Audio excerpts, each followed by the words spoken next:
رب العالمين، والصلاة والسلام على سيد الأنبياء والمرسلين وعلى آله وصحبه أجمعين. أما بعد، فإن أصدق الحديث كتاب الله، وخير الهدي هدي محمد صلى الله عليه وسلم، وخير الأمور محدثاتها، وشر الأمور محدثاتها، وكل محدثة بدعة، وكل بدعة ضلالة، وكل ضلالة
अमली।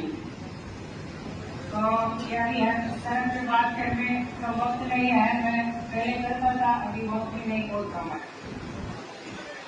मन जा यक़ूलुल्लाहु तबारक व तआला, अल्लाह के नबी